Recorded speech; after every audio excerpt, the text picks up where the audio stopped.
तो हमारा जो चैप्टर है इकोनॉमिक्स का चैप्टर नंबर 1, इसका नाम है डेवलपमेंट। डेवलपमेंट मतलब होता है विकास, विकास करना, डेवलप करना। क्या इसका मतलब होता है, क्या क्या इसके अंदर हम बातें पढ़ेंगे, पूरा एनसीईआरटी के तरीके से स्टार्ट करते हैं। ठीक है, सबसे पहले हम लोग हमारा क्या कहते हैं टॉपिक जो स्टार्ट कर रहे हैं वो है कि ये जो डेवलपमेंट होता है इसका आइडिया कहां से आता है।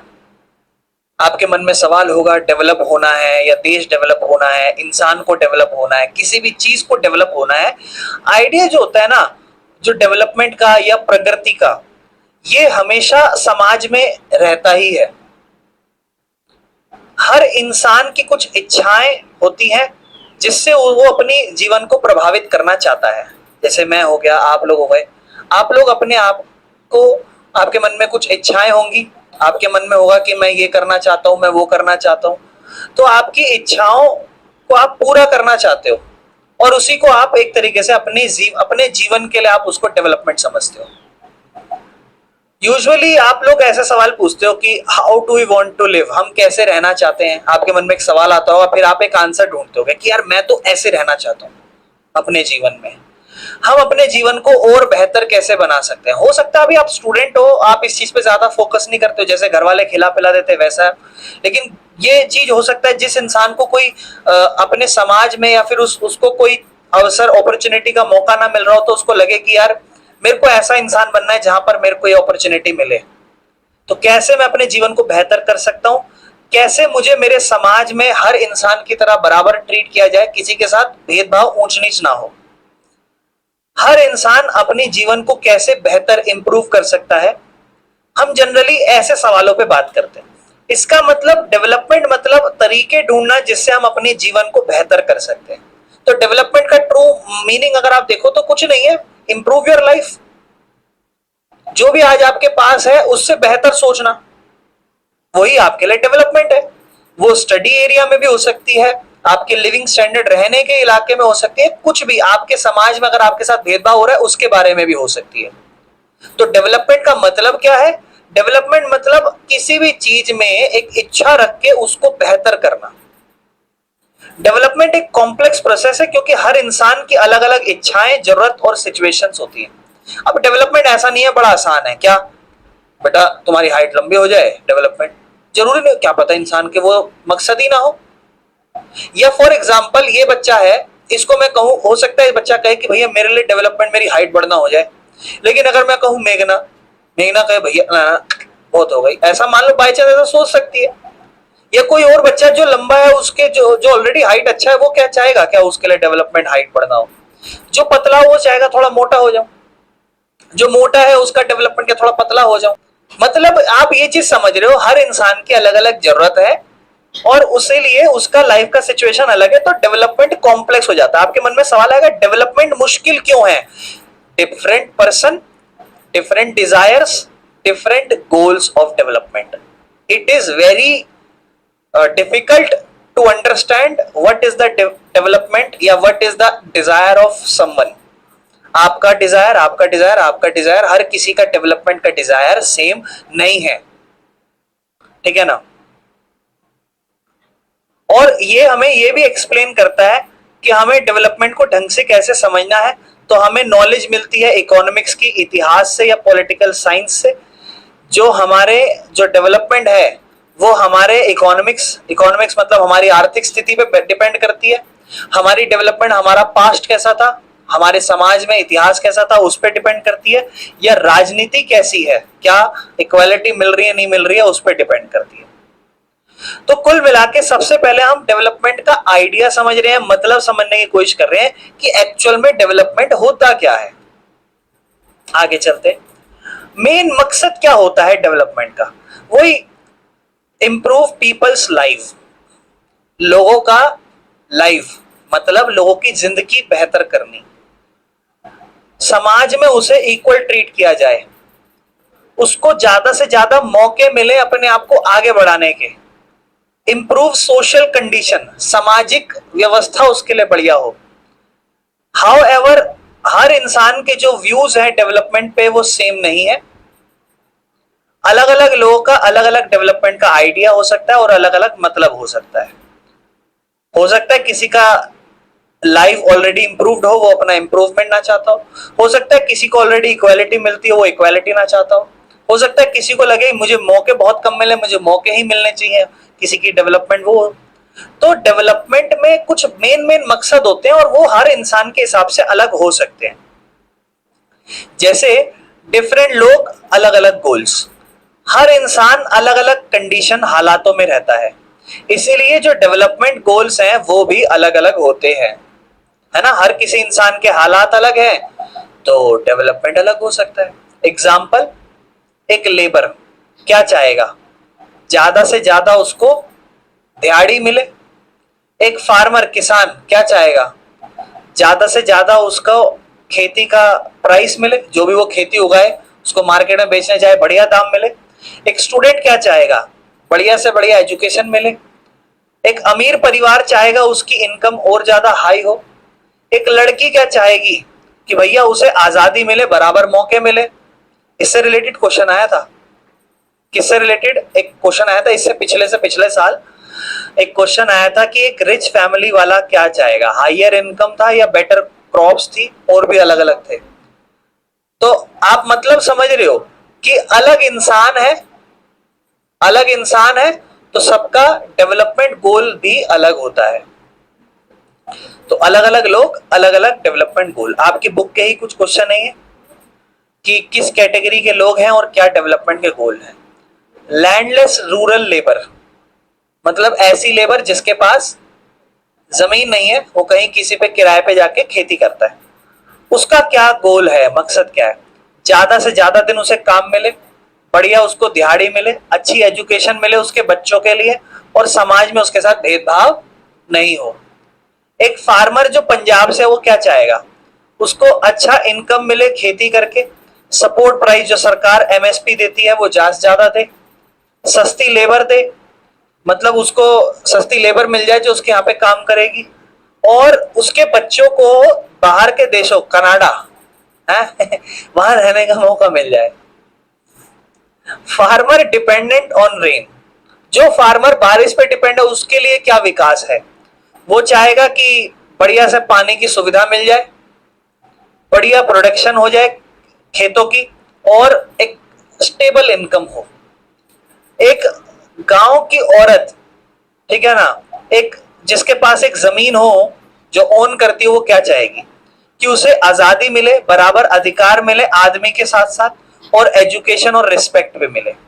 लेकिन शहर में रह रहा जवान बेरोजगार यूथ क्या चाहेगा कि भाई मुझे नौकरी दे दो। एक लड़का जो अमीर शहर से है वो अच्छी एजुकेशन, हाई पेइंग जॉब और कंफर्टेबल लाइफस्टाइल चाहेगा। एक लड़की जो अमीर शहर के परिवार से है उसको आजादी चाहिए, इंडिपेंडेंट होना है उसको, है, और बराबर मौके और काबिलियत की वो देश के बाहर पढ़ सके।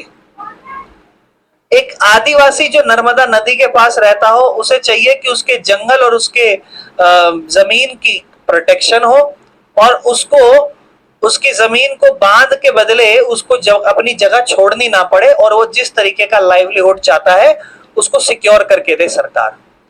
आपने देखा अलग अलग तरीके के लोग हैं, सबके अलग अलग मकसद हैं, सबके अलग अलग डेवलपमेंट गोल्स हैं। लेकिन इससे प्रॉब्लम अराइज होती है, डेवलपमेंट के गोल्स कंफ्लिक्ट कर जाते हैं। मतलब मैं जो डेवलपमेंट करना चाहता हूं अपने लिए, क्या उस मेरी डेवलपमेंट से आपका कोई नुकसान तो नहीं हो रहा, और अगर हो रहा है तो मेरी डेवलपमेंट तुम्हारे लिए कंफ्लिक्ट पैदा कर रही है, ये नहीं होना चाहिए। तुम डेवलपमेंट करना चाहते हो, कुछ तरीका है, उससे मुझे कोई परेशानी ना हो। कभी कभी लोगों के जो डेवलपमेंट गोल्स होते हैं उनमें आपस में कंफ्लिक्ट हो जाता है।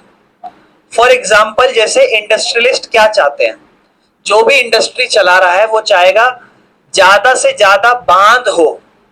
क्यों? क्योंकि उसमें ज्यादा बिजली प्रोड्यूस होती है, बनती है, और फिर ज्यादा बिजली होगी तो उस बंदे को मिल सकेगी। लेकिन वहीं पर अगर हम एक आदिवासी को देखें, क्या वो चाहेगा कि उसके पास बांध ज्यादा हो? नहीं, वो चाहेगा कि जो बांध है ना वो उसकी जमीन खा जाएंगे, उसको फोर्स किया जाएगा कि उसे अपनी जमीन छोड़नी पड़े। इंडस्ट्रियलिस्ट के लिए तो ये विकास है, लेकिन क्या ट्राइबल इंसान के लिए विकास है? राम मंदिर बनाया गया, जिस भी जगह पे बनाया गया वहां के लोग बड़े नाराज हुए, वोट नहीं दिया बीजेपी सरकार को, क्योंकि जब ग्राउंड लेवल पे जाके देखा तो पता चला कि मंदिर बनाने के चक्कर में कितने लोगों की जमीनें खाली कराई गई, कितने लोगों से मतलब गरीबों के साथ गलत हुआ। तो डेवलपमेंट तो हो रहा है, लेकिन वो किसी और के डेवलपमेंट पे कंफ्लिक्ट कर रहा है या किसी और के लाइवलीहुड जीवन पे प्रभाव डाल रहा है। इसीलिए एक डेवलपमेंट किसी एक इंसान के लिए डेवलपमेंट नहीं हो सकती। एक के लिए डेवलपमेंट, लेकिन जरूरी नहीं है दूसरे के डेवलपमेंट हो। कुछ कुछ केस में वो एक के लिए डेवलपमेंट दूसरे के लिए बहुत नुकसानदेही और डिस्ट्रक्टिव हो जाती है। कोई दिक्कत तो नहीं है? आगे चलते हैं। तो दो इंपॉर्टेंट कंक्लूजन निकलते हैं। अलग अलग लोगों के अलग अलग गोल्स होते हैं, सबके सेम गोल नहीं होते डेवलपमेंट के, और एक इंसान का डेवलपमेंट दूसरे को हार्म भी कर सकता है। अब तक हमने डेवलपमेंट से ये दो इंपॉर्टेंट पॉइंट पढ़े। एग्जाम्पल, ये कार्टून है। इस कार्टून में एक रिक्शा पुलर कह रहा है, you want a car, the way our country set up, all you can hope for is maybe to own the rickshaw. मतलब क्या है इसका? वो एक इनइक्वालिटी दिखा रहा है समाज में, जो भेदभाव हो रहा है समाज में। अमीर इंसान आसानी से कार और लग्जरी आइटम ले सकता है, लेकिन गरीब को स्ट्रगल करना पड़ता है बेसिक जरूरतों के लिए भी। ये दिखाता है कि जो डेवलपमेंट का फायदा है वो अलग अलग लोगों का अलग अलग तरीके से होता है। डेवलपमेंट अलग अलग लोगों को अलग अलग तरीके से प्रभावित करती है। अभी तक हमने क्या पढ़ा कि डेवलपमेंट क्या है, और अलग अलग लोगों के लिए डेवलपमेंट का अलग अलग मतलब है, और एक की डेवलपमेंट हो सकता है किसी दूसरे के लिए हार्मफुल हो। ठीक है, कोई दिक्कत तो नहीं है? ये बेसिक बातें चलती आई है। आगे चलते। नेक्स्ट है इनकम एंड अदर गोल्स। अब देखो, आप यहां पर थोड़ा बहुत बेसिक मतलब जान चुके हो। डेवलपमेंट, डेवलपमेंट मतलब हर इंसान अपने लिए अपने आप को बेहतर करना चाहेगा। हर इंसान के लिए बेसिक डेवलपमेंट क्या होगी कि वो अपने आप को पहले से बेहतर करे, समाज में इक्वल ट्रीटमेंट हो उसके लिए। मतलब एक इंसान है, आपके लिए अगर मैं पूछूं कि क्या आप डेवलपमेंट चाहोगे, तो आप ये 4-5 पॉइंट्स पे बात करोगे। आप कहोगे भैया हम चाहेंगे हमें मौके ज्यादा मिले, हम चाहेंगे हमें इक्वालिटी मिले समाज के अंदर, हम चाहेंगे कि हमारे को क्या कहते हैं हम पहले से ग्रो करें किसी भी चीज में। ये डेवलपमेंट हो सकता है, और हर इंसान का डिफरेंट डेवलपमेंट हो सकता है। दूसरा हमने पॉइंट पढ़ा था कि different person can have different goals, और तीसरा पॉइंट हमने पढ़ा कि जो गोल्स हैं एक पर्सन के, वो किसी दूसरे पर्सन को हार्म कर सकते हैं। अब है कि एक इंसान है, सबसे बेसिक गोल इंसान का क्या होता है ना, इनकम गोल, कि मैं ज्यादा से ज्यादा पैसा कमाऊं। लेकिन उसके अलावा अदर गोल्स भी होते हैं ना। तो देखो, अभी आपने ऊपर टेबल 1.1 जो था इस तरीके से ये देखा, आपने देखा ज्यादातर लोग क्या चाहते थे? ज्यादातर लोग चाहते थे कि उन्हें लगातार काम मिले, अच्छी दिहाड़ी मिले, और अच्छा प्राइस मिले अगर वो अपनी खेती बाड़ी कर रहे हैं तो। सिंपल शब्दों में अगर हम समझें तो लोग ज्यादा से ज्यादा पैसा चाहते हैं। हर इंसान पैसा ही चाह रहा है। लेकिन इनकम सिर्फ एकमात्र गोल नहीं होता विकास का। सिर्फ इनकम ही जरूरी नहीं है विकास के लिए। लोग उसके साथ साथ और भी चीज चाहते हैं। क्या?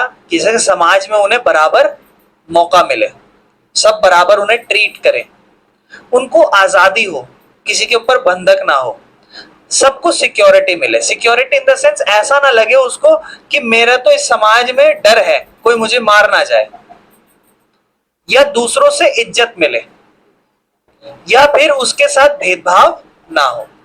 तो आपने क्या पढ़ा कि लोग जो होते हैं ना, उनके लिए डेवलपमेंट का मेन गोल क्या है? इनकम। बट इनकम ही एकमात्र गोल नहीं है, इसके अलावा और भी गोल उनके लाइफ में होने चाहिए। समटाइम्स ये जो गोल्स हैं ये इतने इंपॉर्टेंट हो जाते हैं, इनकम से भी ज्यादा इंपॉर्टेंट हो जाते हैं। कभी कभी इंसान पूरी जिंदगी मेहनत करता है, पैसा कमाता है भर भर के, लेकिन उसे इज्जत नहीं मिल पाती। तो इंसान को वो भी चाहिए, क्योंकि मटेरियल गुड्स अकेले ही काफी नहीं है आपकी जिंदगी में, मतलब पैसा ही काफी नहीं है आपकी जिंदगी में, उसके अलावा ऐसी चीजें भी आपको अपने समाज में चाहिए। तो ये क्या होती है मटेरियल और नॉन मटेरियल चीज? मटेरियल चीज ऐसी चीज जिसको आप पैसों से खरीद सकते हो। आपके पास घर होना चाहिए, आपका ये डेवलपमेंट होगा। आप चाहोगे भविष्य में आपका खुद का एक घर हो, या आप चाहोगे भविष्य में आपकी खुद की एक कार हो, आप चाहोगे खुद के कपड़े हो, खाना हो। तो ये सब क्या है? ये सब मटेरियल है, दिखाई देता है, छू सकते हो, और ये सब पैसों से खरीदा जा सकता है। तो ये मटेरियल गोल्स होते हैं लोगों के कुछ कुछ, और कुछ कुछ होते हैं नॉन मटेरियल गोल्स जो डायरेक्टली पैसों से नहीं निकलते, लेकिन ये अच्छी जिंदगी रखते हैं आपके लिए। जैसे आजादी हो। अब क्या आजादी पैसों से मिलेगी? नहीं। सिक्योरिटी हो आपको, मतलब आपको सेफ फील कराया जाए आपके देश में या आपके मोहल्ले में, रिस्पेक्ट मिले आपको, आपको इक्वल ट्रीट किया जाए, आपकी दोस्ती यारी हो। तो लोगों के एक होते हैं इनकम गोल्स, पैसों से पूरे हो जाए मटेरियल, और उसके अलावा नॉन मटेरियल गोल्स भी होते हैं जो पैसों से पूरे नहीं होते, जो समाज में बहुत ही ज्यादा उसको जरूरी है वो गोल्स भी। फॉर एग्जाम्पल, एक दोस्ती जो है वो पैसों से नहीं खरीदी जा सकती, but still it is very valuable. हालांकि जो दोस्ती पैसों से खरीदी जाए वो दोस्ती भी नहीं कहलाएगी, हाँ, लेकिन खरीद सकते हो, लेकिन वो दोस्ती नहीं होगी, बट वो मतलब है। तो डेवलपमेंट में मटेरियल और नॉन मटेरियल दोनों ही एस्पेक्ट आते हैं, समझ रहे हो? कोई दिक्कत तो नहीं है? एग्जाम्पल, एक नौकरी चुनना। सपोज आपको एक अपने घर से बहुत दूर नौकरी मिल गई। एक्सेप्ट करने से पहले आप बहुत सारी चीजों पे सोचोगे कि मेरी सैलरी क्या है, मेरे परिवार के लिए क्या फैसिलिटीज होगी, मैं जहां काम करूंगा वहां कंडीशन क्या होगी, क्या मैं सीख सकता हूं। एक और सिचुएशन आ सकती है, एक जॉब आपको हाई सैलरी दे लेकिन सिक्योरिटी ना दे जॉब की, और एक जॉब है जहां सैलरी कम है लेकिन वहां पर आपको फिक्स है कि आपको कोई निकाल नहीं सकता काम से। बहुत सारे लोग सेकंड नौकरी चुनेंगे क्योंकि सिक्योरिटी इंपॉर्टेंट है। तो ये आपको दिखाता है कि लोग जो है ना, उनको एक मिक्स गोल चाहिए जब भी वो डिसीजन लेते हैं। तो हो सकता है बहुत से लोग ऊपर वाला चुने। समझ में आया? कहने का मतलब है कि जीवन में सिर्फ पैसा ही सब नहीं होता। हमने टॉपिक पढ़ा ना, इनकम एंड अदर गोल्स। आपके लिए डेवलपमेंट के लिए क्या पैसा जरूरी है? आप कहोगे भैया बहुत जरूरी है। बहुत से लोग कहेंगे सिर्फ पैसा ही जरूरी है, लेकिन पैसे से आप सिर्फ कौन सी चीजें खरीद सकते हो? मटेरियल चीजें खरीद सकते हो, घर, कार, कपड़े, खाना। लेकिन आप उसके साथ नॉन मटेरियल चीजें नहीं खरीद सकते। नॉन मटेरियल जैसे इज्जत समाज में, दोस्ती, ठीक है ना, ये चीज। औरत और विकास। जब औरत काम करती हैं, पैसा कमाती हैं, भाई एक औरत है वो काम करेगी, पैसा कमाएगी, तो उसका जो सेल्फ रिस्पेक्ट है या फिर उसको एक मन में जो कॉन्फिडेंस आएगा वो बढ़ेगा। लेकिन डेवलपमेंट क्या कहता है? डेवलपमेंट के लिए औरत को बराबर रिस्पेक्ट भी देनी पड़ेगी, उसके साथ घर का काम बांटना पड़ेगा, उसको एक सेफ एनवायरनमेंट देना पड़ेगा। कहते हैं ना, औरत बचाओ औरत पढ़ाओ, इस तरीके से, है ना? क्यों? औरत पढ़ाओ और फिर बोल रहा है औरत बचाओ। क्यों? क्योंकि लोग गलत करते हैं औरत के साथ, इसीलिए ये डायलॉग निकल रहे हैं कि औरत अगर काम करेगी तो उसको रिस्पेक्ट बढ़ेगा और उसके मन में एक आएगा कि हाँ मैं कर सकती हूँ। लेकिन इसके साइड बाय साइड अगर औरत डेवलपमेंट चाहती है तो हमें समाज में औरत को इज्जत देनी पड़ेगी, हमें उसके साथ उसके घर के काम बांटने पड़ेंगे कि नहीं, कपड़ा तो तू ही धोएगी, मैं नहीं धोऊंगा, बर्तन तो तू ही मांजेगी, मैं नहीं मांजूंगा, तू घर की औरत है। आदमी भी कर सकता है। और एक सेफ एनवायरनमेंट, रोड पे अगर कहीं पर भी अकेले एक औरत जा रही है तो उसको ये एश्योर करना कि तुम सेफ हो, जाओ। समझ रहे हो? तो एक सेफ और सिक्योरिटी सोसाइटी, जो सिक्योर सोसाइटी है, वो अलाउ करती है औरत को काम करना। ऐसे ही बिजनेस रन कर सकती है औरत और इकोनॉमिक एक्टिविटी में पार्टिसिपेट कर सकती है, देश के लिए पैसा कमा सकती है। अभी तक हमने इस सेक्शन में जो भी ऊपर पढ़ा उसका कंक्लूजन क्या है कि जो डेवलपमेंट गोल्स है वो सिर्फ पैसा कमाना नहीं है, समाज में इक्वालिटी देना, इक्वल ट्रीट करना, आजादी मिलना, सिक्योरिटी मिलना, रिस्पेक्ट मिलना और बेहतर मौके मिलना भी है। ठीक है, अब आते हैं नेक्स्ट टॉपिक पर, दैट इज नेशनल डेवलपमेंट। अभी तो हम जो डेवलपमेंट पढ़ रहे थे वो एक हर एक इंसान की डेवलपमेंट के ऊपर पढ़ रहे थे, लेकिन देश की डेवलपमेंट पे बात करते हैं। कह रहा है जैसे एक इंसान का अपना खुद का अलग अलग गोल है, तो लोग जो अलग अलग आइडियाज के साथ हैं उनका भी नेशनल डेवलपमेंट का आइडिया अलग हो सकता है। मतलब हर इंसान चाह सकता है या सोच सकता है कि देश ऐसे डेवलप होगा या देश वैसे डेवलप होगा। तो देश के विकास के लिए भी डेवलपमेंट की सोच अलग हो सकती है लोगों की। कुछ लोग आंसर जब पूछा तो कुछ लोग कहे कि देश में ज्यादा इंडस्ट्रियां फैक्ट्रियां खुलनी चाहिए, कुछ ने कहा नौकरी ज्यादा होनी चाहिए, कुछ ने कहा देश डेवलप जब ही करेगा जब वहां पर एजुकेशन होगी, कुछ ने कहा बढ़िया हेल्थ सिस्टम होना चाहिए, कुछ ने कहा एनवायरनमेंट को बचाओ तब डेवलपमेंट होगी। ये दिखाता है कि अलग अलग लोग अलग अलग कन्फ्लिक्ट करके देश की डेवलपमेंट के बारे में बात करते हैं। लेकिन सबसे इंपॉर्टेंट सवाल क्या आता है नेशनल डेवलपमेंट में? जब आप नेशनल डेवलपमेंट डिसाइड करते हो तो आपको यह सोचना चाहिए कौन सा आइडिया बेहतर है, क्या इस आइडिया से बहुत सारे लोग या सिर्फ कुछ ही लोगों को फर्क पड़ेगा, क्या बेस्ट तरीका है समाज के लिए। तो नेशनल डेवलपमेंट मतलब सोचना इंपॉर्टेंट क्वेश्चन के बारे में है कि देश की डेवलपमेंट आप तभी सोचो जब सोचो कि कौन सा आइडिया बेहतर है, क्या ये सब लोगों के लिए ठीक है, किसी एक के लिए, या बेस्ट तरीका क्या है सोसाइटी। अब जैसे एक एग्जांपल के ऊपर बात कर रहे हैं, ठीक है, एग्जांपल है toxic waste dumping. Ivory Coast के पास है एक शिप है जो 500 टन टॉक्सिक वेस्ट एबेजान करके कोई जगह है आइवरी कोस्ट के अंदर, वहां पर रिलीज करता है। ये टॉक्सिक फ्यूम्स जब आते हैं रिलीज होते हैं, इसकी वजह से स्किन प्रॉब्लम, फेंट हो जाना स्किन, या डायरिया जैसी बीमारियां होती है। एज अ रिजल्ट 7 लोग मर चुके हैं, 20 अस्पताल में हुए और 26,000 लोग प्रभावित हुए। ये जो वेस्ट है ये मल्टीनेशनल कंपनी ने एक लोकल कंपनी के जरिए यहां पर वेस्ट को डंप करा गया, लेकिन एनवायरनमेंट को नुकसान हुआ। अब इससे सवाल आएंगे, आपकी बुक में बीच बीच में सवाल वाले सेक्शन है वो डाले मैंने, किसको फायदा हुआ और किसको नहीं हुआ। फायदा तो मल्टीनेशनल कंपनी को हो गया ना, और वहां की लोकल कंपनी को, क्योंकि उनका जो कूड़ा था वो डंप कर दिया उन्होंने। लेकिन नुकसान तो लोकल पीपल जो वहां पे रह रहे हैं शहर में, जो एनवायरनमेंट है उसको नुकसान हुआ। अगला सवाल, what should be the development goal for this country. इस देश के लिए क्या डेवलपमेंट गोल होना चाहिए?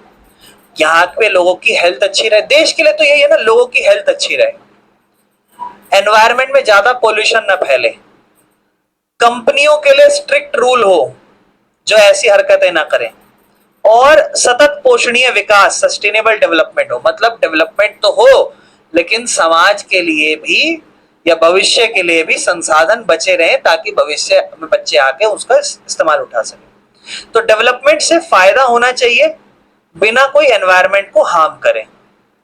अगला सवाल, डेवलपमेंट गोल्स बताओ गांव, शहर और लोकेलिटी के लिए। तो गांव के लिए जैसे लिख सकते हो बेहतर स्कूल अस्पताल हो, साफ पढ़ाई, साफ पानी हो पीने का, ज्यादा से ज्यादा लोगों को दिहाड़ी मिले, और गुड अच्छा रोड और ट्रांसपोर्ट हो, और पोल्यूशन फ्री एनवायरनमेंट हो, और सेफ्टी और सिक्योरिटी हो। एक्टिविटी कभी कभी लोग डिसएग्री करते हैं about the way development should happen. बहुत से लोग ये कहते हैं कि मतलब कहते हैं कि जो आप डेवलपमेंट कर रहे हो ना इस पे वो क्या करते हैं, डिसएग्री करते हैं। जैसे डैम बना रहे हो, लोग कहेंगे ये डेवलपमेंट नहीं है, बेकार है। क्यों? क्योंकि इससे आदिवासियों का घर छूट जाता है। इंडस्ट्री बना रहे हो, अरे इससे पोल्यूशन फैलता है, बेकार है। माइनिंग रिसोर्स कर रहे हो, अरे इससे बहुत लोगों की मौतें हो जाती हैं, रहने दो। तो लोग अलग अलग जो है ना उनके अलग अलग ओपिनियन है इन एक्टिविटी को लेके, इसीलिए डेवलपमेंट जो है ना उससे डिबेट और डिस्कशन होने शुरू हो जाते हैं सोसाइटी में। नेक्स्ट टॉपिक है जो हमारा, दैट इज एवरेज इनकम। ठीक है, एवरेज इनकम जनरली हम कभी दो देश या दो राज्यों के बीच में कोई कंपैरिजन करना हो, अगर हमें कोई दो देशों और दो राज्यों के बीच में, तो हम एवरेज इनकम के बेसिस पे करते हैं। मैं समझाता हूँ। जैसे मान लो फॉर एग्जांपल, जैसे एक घर है ए घर और एक घर है बी, इसमें 10 जने रहते हैं। इसमें 6 जने रहते हैं। अच्छा 10 के 10 वर्किंग है, चलो एक काम करते हैं 10 वर्किंग नहीं है, चलो 10 के 10 वर्किंग है मान लेते हैं, 6 के इधर 6 के 6 लोग वर्किंग है। इसमें जब हमने 10 लोगों से पूछा कि आप कितना कमाते हो, सबने अपनी अपनी कमाई बताई कि मैं इतना कमाता हूं, मैं इतना कमाता हूं। टोटल कमाई निकल कर आई 1,20,000 रुपए। ठीक है, सबकी कमाई 1,20,000 रुपए निकल कर आई। हमने इसे 10 लोग थे 10 से डिवाइड कर दिया। डिवाइड करके पता चला कि ऑन एन एवरेज एक इंसान 12,000 रुपए कमाता है। फिर हम गए जिस घर में 6 लोग रहते थे, यहां पर हमने टोटल करा, टोटल निकल कर आया 6 लोग थे और टोटल निकल कर आया 90,000। कितना? 90,000। किस घर में ज्यादा कमाई है? आप कहोगे भैया घर ए में ज्यादा कमाई है। कितनी कमाई है? आप कहोगे भैया टोटल 1,20,000 कमा रहे हैं, जो बी वाला घर है उसमें 90,000 कमा रहे हैं। अब बहुत से लोग यहीं से सोचने लगे होंगे मन में अपने कि भैया यहाँ तो लोग भी तो कम है, यहाँ लोग ज्यादा है तो जायज बात है ज्यादा कमाई होगी, यहाँ लोग भी तो कम है। लेकिन मैंने कहा चलो एक काम करते हैं, ऑन एन एवरेज एक इंसान कितना कमा रहा होगा पता लगाते हैं। 90,000 किससे डिवाइड करूंगा?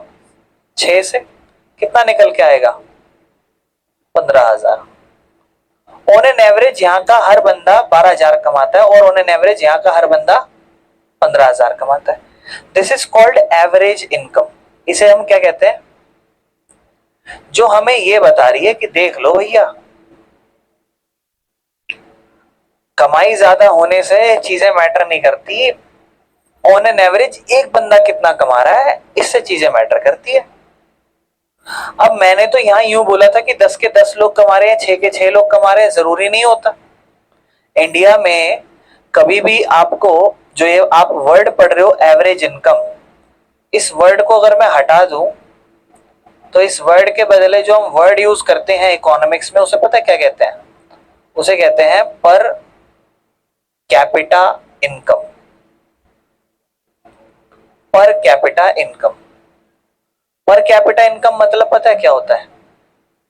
कि एक देश की टोटल इनकम कितनी है, वो देश टोटल कितना कमा रहा है, कितना प्रोडक्शन कर रहा है, जीडीपी भी कह सकते हो, और उसको ही डिवाइड कर दो उस देश की टोटल पॉपुलेशन से। लेकिन ये सही नहीं है। अगर आप कहो तो आप कहोगे भैया टोटल पॉपुलेशन में तो 1 साल का बच्चा भी आ जाएगा, 2 साल का बच्चा भी आ जाएगा, 3 साल का बच्चा भी आ जाएगा, जो कमाते तो है ही नहीं। लेकिन ऐसे ही निकलती है पर कैपिटा इनकम, यानी कि ऑन एन एवरेज एक बंदा इस देश में कितने कमा रहा है। अगर आप देश की जीडीपी की बात करोगे तो India is 4th largest economy कहा जाता है। इंडिया को कहा जाता है कि हमारा जो भारत देश है ये 4th लार्जेस्ट इकोनॉमी है आज के टाइम पे, सबसे चौथी लार्जेस्ट बड़ी इकोनॉमी है। इसका मतलब पता है क्या है? कि जितना भी कमाई होती है ना हर देशों की, प्रोडक्शन कमाई, उसमें हमारा देश चौथे नंबर पर आता है। अब आपके मन में सवाल है भैया फर्स्ट पे कौन है, बता सकते हो? यूनाइटेड स्टेट्स, यूएस, ठीक है ना, on an average 30 trillion. Second पे आता है आपका चाइना, 19 ट्रिलियन। सोचो कितना फर्क हो गया चाइना और यूएसए में, हालांकि अभी ठीक है। थर्ड नंबर पे आती है जर्मनी। सोचो वर्ल्ड वॉर दोनों में शामिल था ये, लेकिन फिर भी कितना, जर्मनी है आज के टाइम पे 5 ट्रिलियन।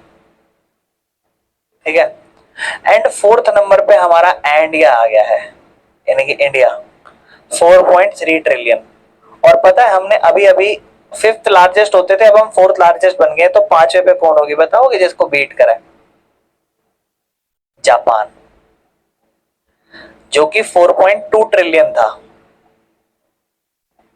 आप कहोगे भैया इसका मतलब हम तो बहुत अच्छे देश है, हमारे नीचे तो United kingdom 3.9 trillion, France 3.3 trillion, Italy 2.5, Russia 2.5 trillion. Russia जैसा इतना बड़ा देश, कनाडा जैसा इतना बड़ा देश 2 पॉइंट है। प्रॉब्लम पता है कहां जाती है? अब प्रॉब्लम के ऊपर बात, अब समझ गए प्रॉब्लम कहां आती है? समझ रहे होगे बहुत से लोग। अब मैं आपको दूसरा डाटा बताता हूं। अब हम समझते हैं हमारा दूसरा डाटा। ये तो बेटा एक देश की कमाई है ना। एक काम करते हैं, इस ट्यूशन में इस टाइम पर कितनी लड़कियां हैं ना? अभी 10th क्लास में 5 हो आप लोग। लड़के कितने हैं? तो मैंने आपको 50 रुपए दे दिए। कितना रुपए दे दिए? 50 रुपए। मैं कहा बांट लो आपस में, बराबर बराबर बांट लो। सबको कितना कितना मिल जाएगा? 50 रुपए है, 5 लड़कियां बांटेंगी, एक लड़की को कितना मिल जाएगा? हर लड़कियां 10 रुपए लेंगी। अब मैंने कहा इन 2 लड़कों में बांट लेते हैं 50 रुपए। एक बंदे को कितना मिलेगा? 25 मिलेगा। लड़की कहेगी हमें 10 रुपए ही मिल रहा है, लड़के कहेंगे हमें तो 25 रुपए मिल रहा है। पैसा बराबर है, 50 तुम्हें दिया 50 तुम्हें दिया। इनको ज्यादा इसलिए मिल गया, आबादी कम है। यहां पर क्यों नहीं मिल पाया आप सबको ज्यादा? आबादी ज्यादा है। समझ रहे हो मैं कहना क्या चाहता हूं? समझ रहे हो आप मैं कहना क्या चाह रहा हूं? अगर मैं पर कैपिटा इनकम की बात करूं ना, तो per capita income is a different चीज। Per capita income is a different चीज और जीडीपी इज अ डिफरेंट चीज। जीडीपी बता रही है आप कितना कमा रहे हो। अब एक इंसान 1-1 रुपए भी कमाए और 100 लोग कमाए तो 100 रुपए कमाई, लेकिन वहीं पे 2 जने 10-10 रुपए कमा ले, 20 रुपए कमाई। उन दो जनों के हिसाब से तो बहुत ज्यादा हो गई ना। एक जना 10 रुपए कमा रहा है और वहीं एक जना कितना कमा रहा है? 1 रुपए। लेकिन उसकी आबादी ज्यादा है, जिस वजह से उसकी इकोनॉमी बहुत बड़ी नजर आ रही है। इस टाइम पर इंडिया की इकोनॉमी बहुत बड़ी नजर आ रही है। चाइना जर्मनी को देख लो, कितनी बड़ी इकोनॉमी नजर आ रही है चाइना की। इंडिया की इकोनॉमी आपको 4.3 ट्रिलियन नजर आ रही है, बहुत बड़ी। हम जापान को बीट कर गए। बट अगर आप जापान का पर कैपिटा इनकम निकालोगे और इंडिया का पर कैपिटा इनकम निकालोगे, मतलब ऑन एन एवरेज एक इंसान कमाता कितना, बहुत फर्क नजर आएगा।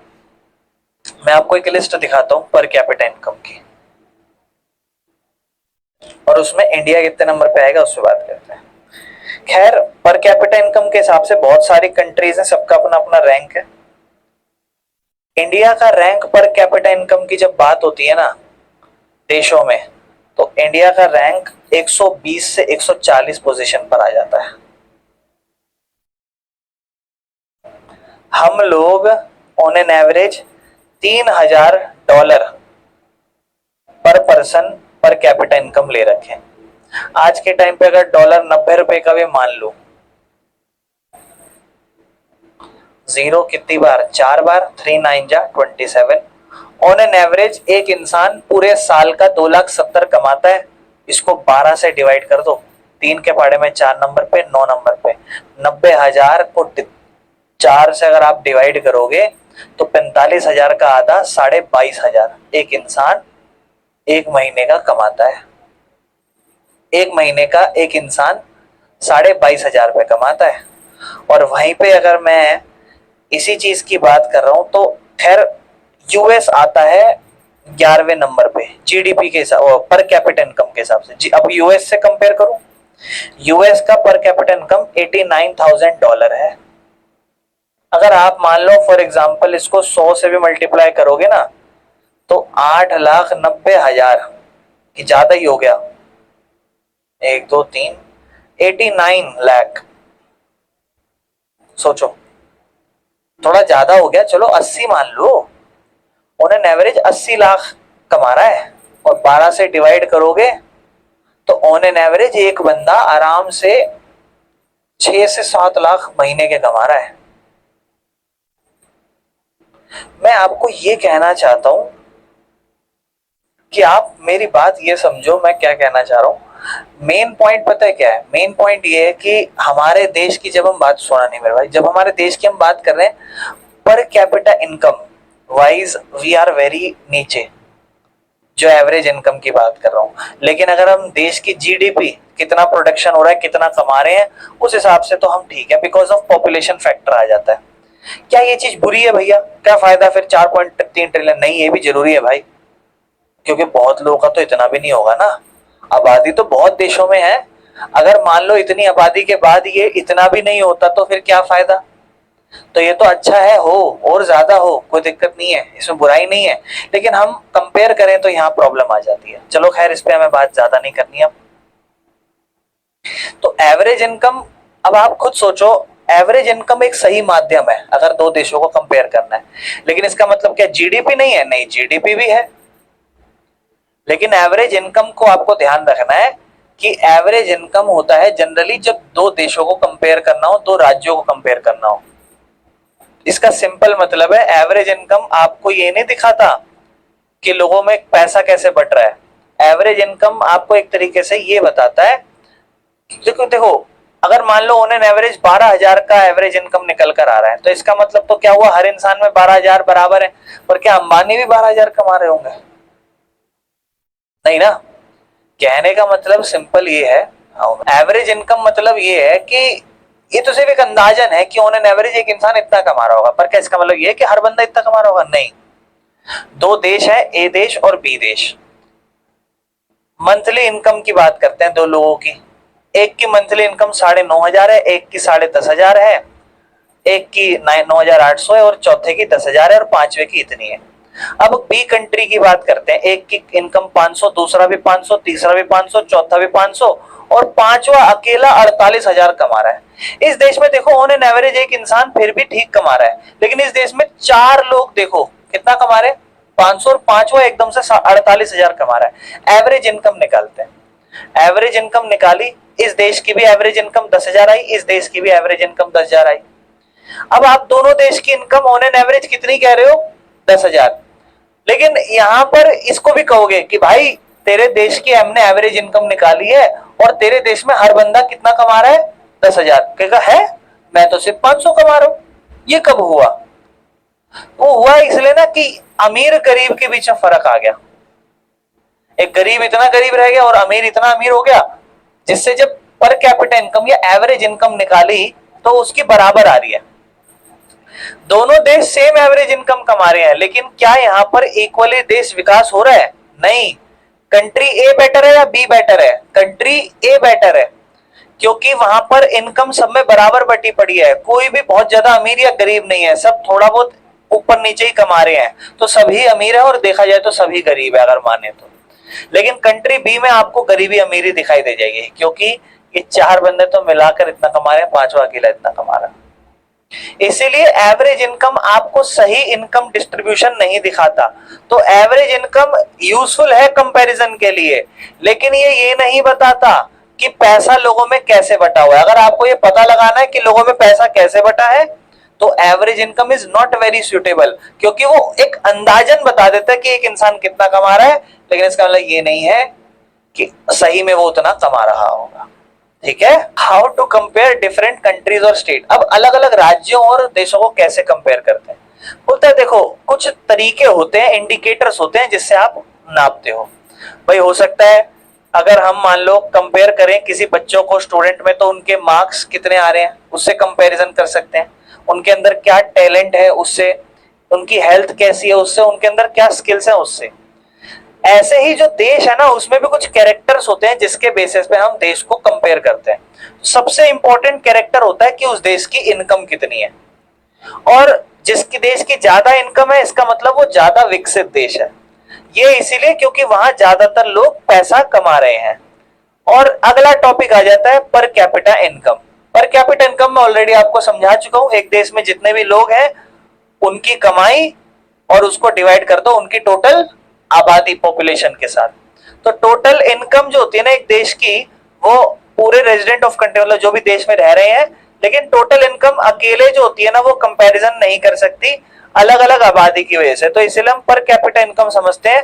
पर कैपिटा इनकम मतलब टोटल देश की कमाई और उसको डिवाइड कर दो कितनी आबादी है और एवरेज इनकम निकाली जाती है। वर्ल्ड बैंक ने क्या क्लासिफाई करा? वर्ल्ड बैंक ने क्लासिफाई करा पर कैपिटा इनकम के हिसाब से कि किस देश की हाई इनकम पर कैपिटा इनकम मानी जाएगी और किस देश, मतलब वर्ल्ड बैंक जो होता है ना वो एक स्टैंडर्ड बनाता है। अब भाई जैसे इंडिया है तो इंडिया अभी के हिसाब से 3,000 रुपए डॉलर कमाता है ना। तो अब हमें नहीं पता ये सही है या गलत है, हमें नहीं पता ये ज्यादा है या कम है। तो वर्ल्ड बैंक ने कहा कि हम एक काम करते हैं, हम एक आंकड़ा लेकर आते हैं और उस आंकड़े के अकॉर्डिंग हम बताएंगे कि जिस देश की इतनी पर कैपिटल इनकम हुई वो ठीक है या बेकार है। 2023 के डेटा के अकॉर्डिंग जिस जो हाई इनकम कंट्री है, मतलब जहां ज्यादा कमाई होती है, तो वहां समझ लो पर कैपिटल इनकम 63,400 या उससे ज्यादा डॉलर है। लेकिन जो देश लो इनकम कंट्री में आता है उसका पर कैपिटल इनकम 2,400 या उससे कम है। और इंडिया का पर कैपिटल इनकम 2023 था 2023 में 10,000 डॉलर था। तो इसका मतलब इंडिया जो था ना वो लो मिडिल इनकम कंट्री में आ जाता था। समझ रहे हो। अब देखो ना, एक देश बहुत ज्यादा गरीब होगा अगर वो 2400 डॉलर कमा पा रहा है उसका एक बंदा पूरे साल भर में, लेकिन अगर वो 63,400 डॉलर एक साल में कमा रहा है तो वो देश का बंदा बहुत ज्यादा अमीर है। लेकिन हमारा आ रहा है 10,000, तो हमारा थोड़ा गरीबी के ही पास है। 63,000 के पास है, 2400 के पास है, 2400 के हम पास ज्यादा है। इसका मतलब हम बहुत ज्यादा गरीब भी नहीं है, लो है, मिडिल क्लास है, लो मिडिल इनकम कंट्री है हमारी। चले आगे, बुक का डेटा याद रखना। बाकी बेटा इनकम के अलावा और भी क्राइटेरिया मैटर करते हैं। इनकम इंपॉर्टेंट है, लेकिन सिर्फ ऐसा नहीं है कि इनकम से ही डेवलपमेंट आती है। आपके देश में सिक्योरिटी आपको मिले, सेफ्टी, आपके देश में रिस्पेक्ट आपको मिले, ठीक है ना, आपके देश में आपको इक्वल ट्रीटमेंट मिले, आजादी मिले। इसीलिए हम डेवलपमेंट कभी भी किसी देश का नापते हैं तो सिर्फ इनकम ही नहीं, कुछ और इंडिकेटर है जिस पे हम ध्यान देते हैं। जैसे हेल्थ पे ध्यान दो, किस देश की हेल्थ बहुत अच्छी है, किस देश का एजुकेशन बहुत अच्छा है, किस देश में स्कूल अटेंडेंस बच्चे पढ़ने लिखने जाते हैं, किस देश में देश के अंदर इन्फेंट मोर्टेलिटी रेट है। इन्फेंट मोर्टेलिटी रेट बाल शिशु दर कहा जाता है कि 1,000 बच्चों में कितने बच्चे एक साल के अंदर पैदा हुए थे, तो एक साल में ही कितने बच्चे मर गए। अगर किसी देश का रिकॉर्ड 1000 का 30 है, मतलब अगर किसी देश का इन्फेंट मोर्टेलिटी रेट 30 है, तो इसका मतलब 1000 बच्चे पैदा होते हैं तो ऑन एन एवरेज कितने मर जाते हैं, 30 मर जाते हैं। ठीक है, तो ये डाटा कम से कम होना चाहिए। अगर हम कंपैरिजन करें पर कैपिटा इनकम की 2021 से 22 में, तो पर कैपिटा इनकम किस राज्य में सबसे ज्यादा है? हरियाणा। सोचो, यानी कि हरियाणा में ऑन एन एवरेज एक इंसान 2,64,729 रुपए कमाता है। फिर केरला 2,34,405 और सबसे कम बिहार में 47,498 पूरे साल का है। ये इसको डिवाइड कर दो 12 से, इसको जब 12 से आप डिवाइड करोगे तो कितना आएगा? 4,000। यानी कि एक महीने का बिहार में ऑन एन एवरेज एक आदमी 4,000 कमाता होगा। है कोई गांव में आपके जो 4,000 कमाता होगा? नहीं भैया, हमारे तो बड़े महंगे महंगे लोग हैं। लेकिन बेटा हम तो सबके हिसाब से बात करेंगे ना, तो एवरेज इनकम फिर 4,000 निकलेगी। तो हरियाणा दिखता है बहुत ज्यादा विकसित अगर आप इनकम के पर्सपेक्टिव से देखोगे तो। अब अगर आप सिर्फ इनकम को ही कंपेयर करोगे तो हरियाणा आपको सबसे ज्यादा डेवलप नजर आ रहा है। अगर आप सिर्फ इनकम देखोगे तो हरियाणा सबसे ज्यादा डेवलप्ड है। लेकिन अब हम बाकी रेट के ऊपर बात करते हैं। बाकी रेट मतलब जैसे इन्फेंट मोर्टेलिटी रेट, कितने बच्चे पैदा हो रहे हैं, कितने मर रहे हैं। हरियाणा में 1000 में से कितने बच्चे मर जाते हैं? 28। केरला में 6, बिहार में 27। लिटरेसी रेट, कितने लोग पढ़े लिखे हैं? हरियाणा में 82, 100 में से 82 लोग पढ़े लिखे हैं। केरला में 94, बिहार में 62। स्कूल अटेंडेंस, कितने बच्चे स्कूल जाते हैं? हरियाणा में सिर्फ 73, केरला में 94 और 69 जाते हैं। अगर आप सिर्फ इनकम पर्सपेक्टिव देखा तो हरियाणा बढ़िया नजर आ रहा था, लेकिन जैसे ही आप अदर फैक्टर पे भी आए तो क्या हुआ? तो आपको केरला ज्यादा बेहतर नजर आया, है कि नहीं? और ये रेट याद रखना।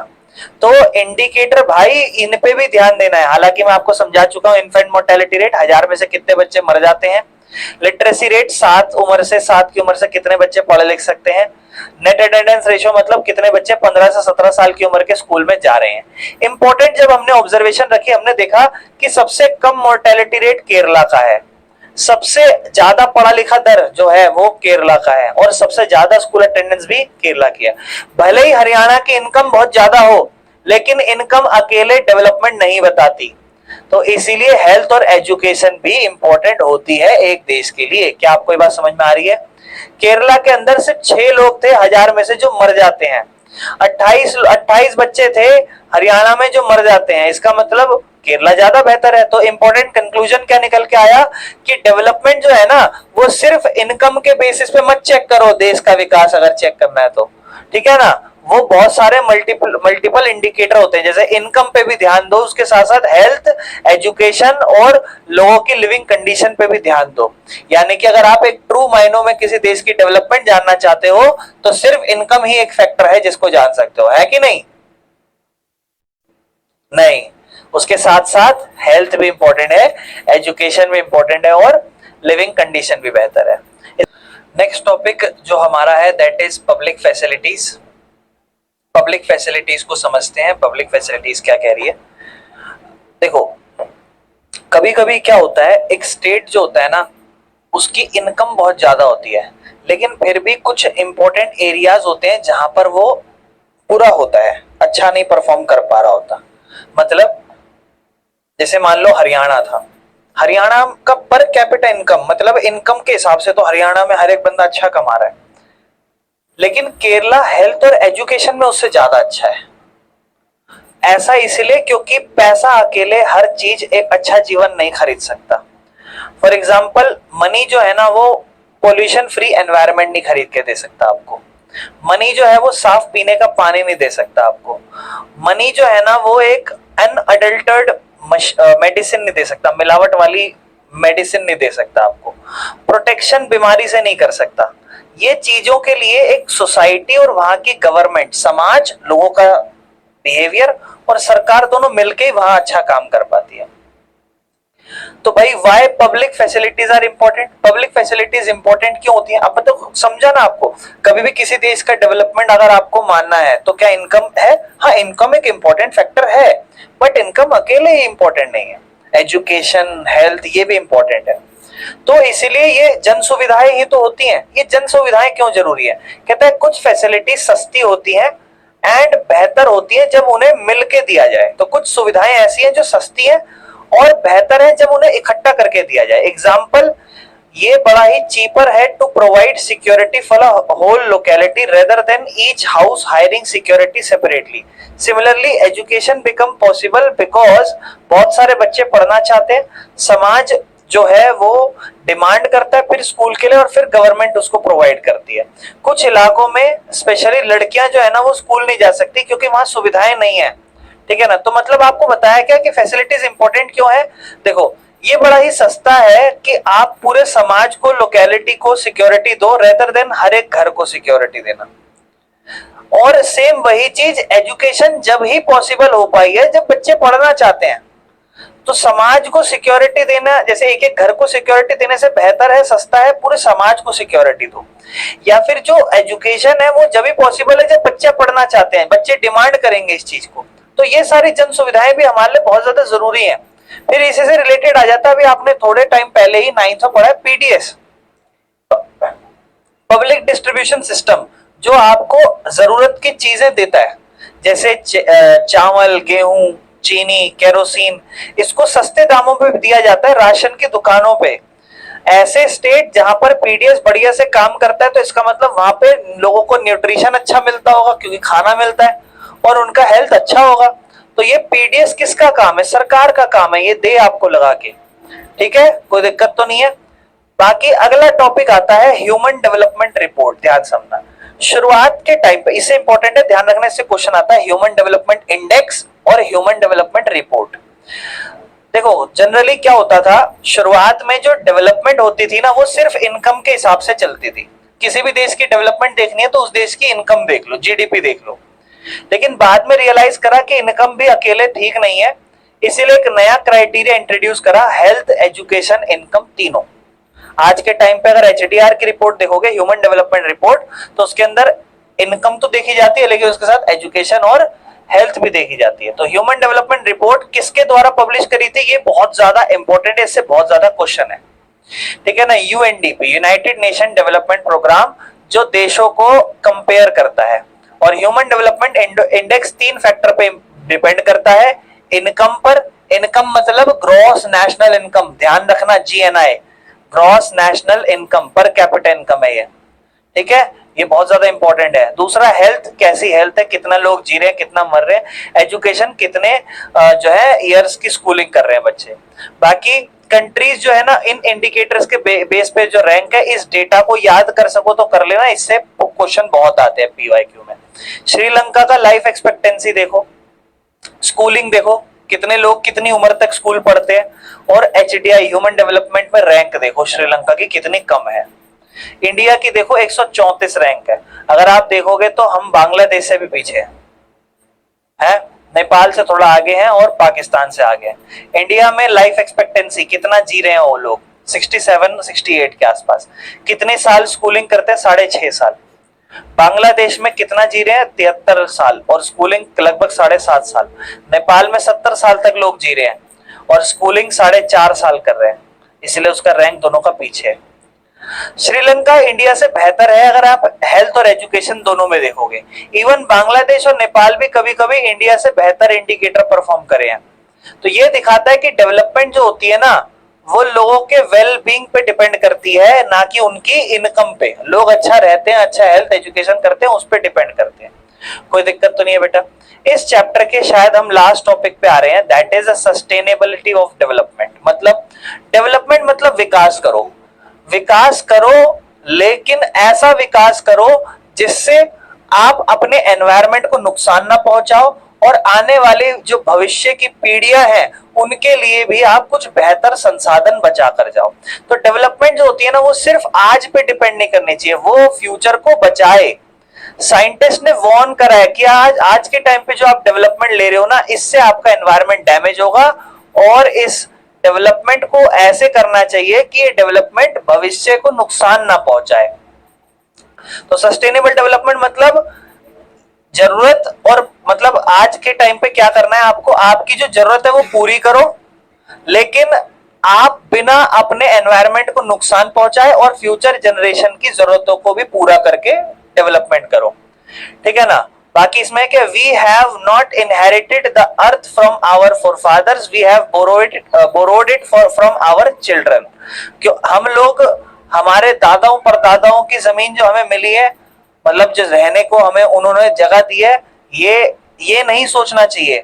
ये सोचना चाहिए कि ये हमने उधार लिया हमारे बच्चों से, क्योंकि आने वाले टाइम में हम ये उन्हें सौंप देंगे। तो एक तरीके से हमने उधार लिया आने वाले समय के लिए। ठीक है। बाकी एक एग्जांपल है इंडिया के अंदर ग्राउंड वाटर, ये एक रिन्यूएबल रिसोर्स है, मतलब रिन्यू हो जाता है। ये भी ओवर यूज्ड होता है। आपको पता है जमीन का पानी होता है, धीरे धीरे हर गांव में क्या होता जा रहा है, खत्म होता जा रहा है। तो वही रिसर्च दिखाती है 300 डिस्ट्रिक्ट है इंडिया में जहां पर ग्राउंड लेवल जो है ना, ग्राउंड वाटर लेवल वो गिरता जा रहा है। नियरली 1/3 आबादी जो है ना आज के टाइम पे इंडिया की, वो ओवर यूज कर रही है ग्राउंड वाटर को। अगर ये चलता रहा तो 60% देश जो है ना, वो अगले 25 सालों में इसका ओवर यूज कर करके खत्म कर देंगे। और ये दिखाता है कि रिसोर्स का इस्तेमाल तो करो, मगर केयरफुली करो। इसके बाद दो तरीके के रिसोर्स आ जाते हैं यहीं से रिलेटेड, रिन्यूएबल, ऐसे संसाधन जिनको इस्तेमाल करा और वो फिर से रिन्यू हो जाएंगे, और कुछ ऐसे संसाधन होते हैं जिनका इस्तेमाल करा तो वो फिर से रिन्यू नहीं हो जाएंगे, वो खत्म हो जाएंगे। तो रिन्यूएबल जो नेचुरली जो है रिन्यू हो सकते हैं, जैसे ग्राउंड वाटर। ग्राउंड वाटर ऐसा है जो रिन्यू हो सकता है, दोबारा बन सकता है, बारिश आएगी दोबारा बन जाएगा। लेकिन अगर भर भर के यूज करोगे तो फिर खत्म हो जाएगा। जंगल रिन्यू हो सकते हैं, खेत फिर से रिन्यू हो सकते हैं, लेकिन अगर आप इन्हें ओवर यूज करोगे तो नुकसान देंगे। नॉन रिन्यूएबल रिसोर्स जो एक बार इस्तेमाल करे और दोबारा इस्तेमाल नहीं हो पाएगा, उनका कोयला, पेट्रोल, नेचुरल गैस, और ये एक टाइम पे एग्जॉस्ट हो जाते हैं। बाकी एग्जॉशन नेचुरल रिसोर्स का कहां कहां हुआ है तो देखो, years oil will last, middle east में 70 साल तक रहेंगे, यूएसए में 10.5 साल, और वर्ल्ड में 47 साल। इसका मतलब अगर हम सेम जिस हिसाब से आज यूज करते जा रहे हैं, अगले 27 साल में हो सकता है सब खत्म हो जाए। कंट्री लाइक इंडिया वो तो हेवीली डिपेंड करती है ऑयल्स को इंपोर्ट करना, जिसका आप बेस्ट एग्जांपल आज के टाइम पे देख रहे हो, जैसे एलपीजी का चल रहा है ना, क्या देख रहे हो आप मार्केट में बाहर। तो इसका मतलब बचा के रखना, सस्टेनेबिलिटी रखना बहुत ज्यादा इंपॉर्टेंट है। अगर आप आज के टाइम पर प्राकृतिक संसाधनों का इसको बचाओगे नहीं, तो आपकी भविष्य में जो जनरेशन है उनको सफर करना पड़ेगा, एनवायरनमेंट और डैमेज होगा, और इकोनॉमिक ग्रोथ भी रुक जाएगी। इसीलिए डेवलपमेंट बैलेंस्ड और सस्टेनेबल होना चाहिए। मतलब विकास करो, बैलेंस्ड करो, लेकिन सस्टेनेबल हो। ये बाकी ये लास्ट एक समरी है इस चैप्टर की, और हमारा डेवलपमेंट नाम का चैप्टर यहाँ से कंप्लीट हुआ।